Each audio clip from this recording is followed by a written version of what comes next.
Assalamualaikum warahmatullahi wabarakatuh. Saya Nur Nadra binti Daud, nombor metrik 17 DSB 20L1004. Dan saya Nur Zahira binti Rahim, nombor metrik 17 DSB 20F1005. Kami berdua akan membentangkan subjek penghayatan etika dan peradaban yang bertajuk Fungsi Selat Melaka sebagai Pusat Peradaban Etika. Pembentangan yang pertama saya akan menyerahkan kepada rakan saya iaitu Nur Zahira binti Rahim yang akan membentangkan tajuk pengenalan kepentingan ekonomi, bahasa Melayu jadi bahasa perantara ekonomi, hubungan ekonomi antara bangsa terjalin.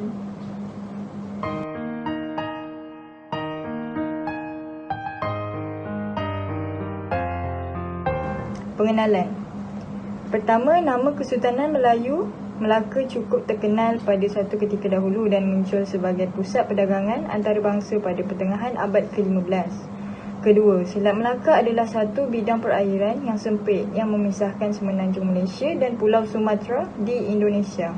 Yang ketiga, lokasi Melaka di Selat Melaka menjadikannya tempat yang strategik iaitu terletak di pertengahan laluan perdagangan antara timur dan barat.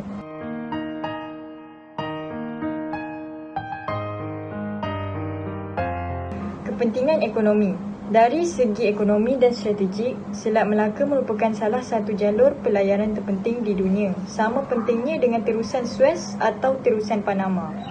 Selat Melaka membentuk jalur pelayaran terusan antara Lautan Hindi dan Lautan Pasifik serta menghubungkan 3 dari negara-negara dengan jumlah penduduk terbesar di dunia, iaitu India, Indonesia dan China.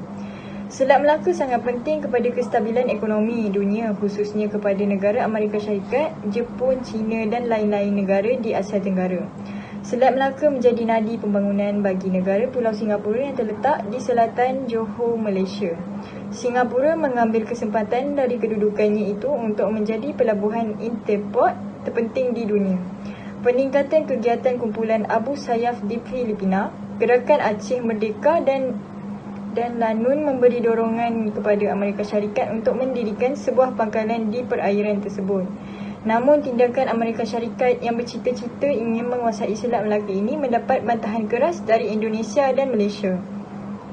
Pada 1994, serangan Lanun berjumlah 25 dan mencapai 220 serangan Lanun pada tahun 2000. Pada 2003 pula terdapat 150 serangan Lanun.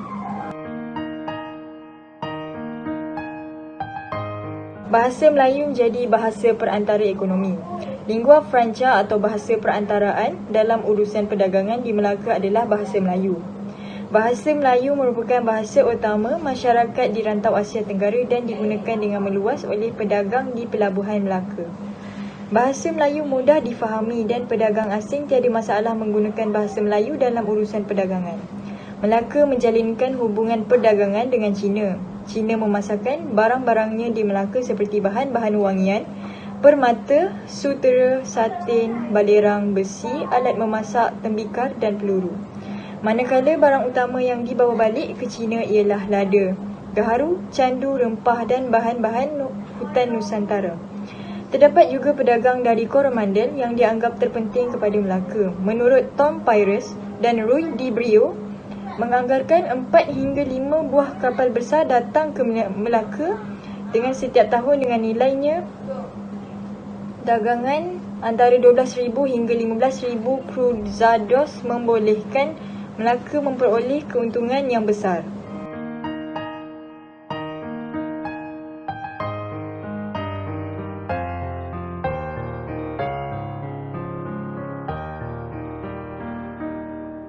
Ini adalah contoh barangan Cina yang memasarkan di Melaka.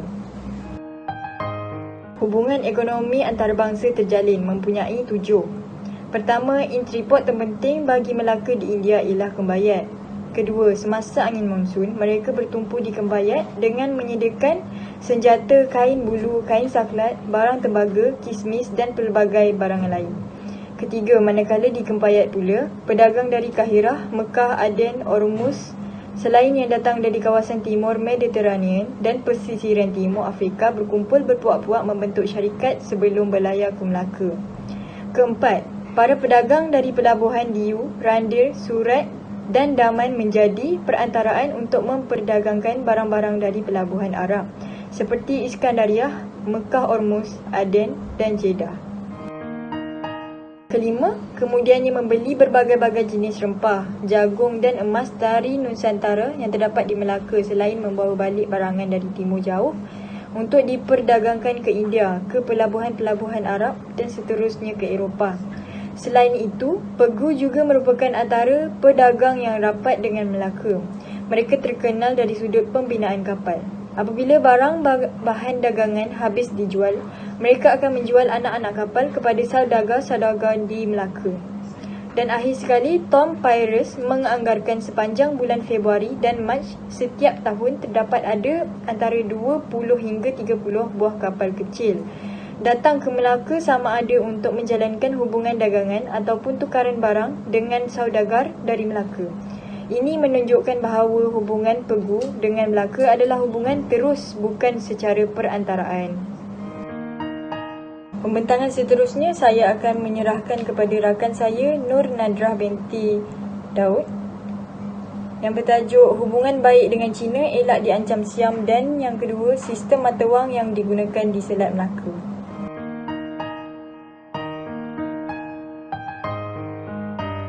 Hubungan baik dengan China elak diancam Siam. Melaka dan Siam pernah mengalami krisis hubungan yang membimbangkan. Siam pernah mahu menjadikan Melaka sebagai negeri ukti tetapi gagal kerana Melaka mendapat naungan daripada China. Walaupun begitu, atas sebab ekonomi mereka tetap menjalinkan hubungan yang baik dalam aspek perdagangan. Siam menjadi pembekal utama bahan seperti beras, gula, berbagai-bagai jenis rempah dan kayu-kayuan ke Melaka. Perhubungan antara bangsa amat diawasi oleh Melaka. Contohnya, hubungan Melaka dengan pulau-pulau Ryukyu, Jepun amat baik di antara tahun 1460-an hingga 1480-an. Barangan yang mereka bawa dari Jepun ialah seperti kain, sutera, tembikar, pedang, habur emas dan perak, kipas, kertas dan sedikit makanan di Melaka. Bahan ini diukur dengan rempah, arak dan kain yang didapati daripada Benggala. Melaka pernah berada pada satu tahap yang membanggakan, dikenali di seluruh dunia. Terdapat lebih daripada 80 bahasa yang dipertuturkan di pelabuhan Melaka. Walau bagaimanapun, lingua franca tetap menjadi bahasa utama di dalam komunikasi. Sistem mata wang yang digunakan di Selat Melaka. Dua bentuk perniagaan. Yang pertama, sistem tukar barang, sistem barter. Yang kedua, penjualan dan pembelian yang melibatkan mata wang. Yang ketiga, perubahan dalam perdagangan yang menjalankan perdagangan bukan sahaja dengan orang tempatan tetapi dengan bangsa lain yang berdagang ke dunia Melayu memerlukan penggunaan mata wang yang boleh diukur sebagai nilai pertukaran barang. Yang ketiga, oleh itu mata wang merupakan alat yang penting dalam urusan perdagang. Pada peringkat awal pula, penggunaan logam emas dan perak telah dijadikan wang dagangan manakala kulit-kulit siput kauri digunakan untuk perniagaan kecil-kecilan sahaja di Pelabuhan Melaka dan sepanjang pesisiran Selat Melaka. Duit pertama yang diperkenalkan di Selat Melaka dan Semenanjung Tanah Melayu ialah duit tembaga dari dinasti Tang yang serupa dengan duit tembaga Cina tetapi lebih kecil. Duit-duit ini dibawa oleh pedagang Cina dengan banyaknya dan digunakan di Melaka untuk membeli barang dagangan. Pada awal penubuhan Melaka. Pada awal penubuhan Melaka, mata wang yang mula-mula ditempa ialah daripada ketul-ketul timah padu yang mempunyai dua jenis nilai iaitu berat 1 kati 8 tahil dan 1 kati 4 tahil. Nilai pertukaran bergantung kepada timah yang terkandung di dalamnya. Dikatakan wang Cina sebenar Melaka berasal daripada wang kerajaan Pasai dan melalui pengaruh wang kerajaan itulah akhirnya kerajaan menempa wang shilling pitis yang diperbuat daripada timah. Wang shilling pitis digunakan untuk aktiviti jual beli di pasar manakala untuk urusan perniagaan yang besar penggunaan wang logam yang diperbuat daripada kain dalam bentuk timah digunakan. Ketika Portugis mengambil alih. Apabila Portugis mengambil alih Melaka pada tahun 1511, langkah yang diambil oleh Portugis ialah menjadikan Melaka sebagai kota dan selepas keadaan Melaka sudah aman dan tiada ancaman. Portugis telah menyusun atau pentadbiran dan perdagangan di mana pembinaan gudang dan kilang membuatkan duit didirikan bagi menampung duit perak dan duit emas. Semua duit tersebut dibuat daripada logam. Duit yang pertama dihasilkan oleh Portugis dikenali sebagai bastado, soldos dan dinheiros, di mana duit ini dihiaskan muka depan dengan lambang seolah bulatan dunia dan pada belakangnya diterapkan tanda salib cogan kepada agama Kristian.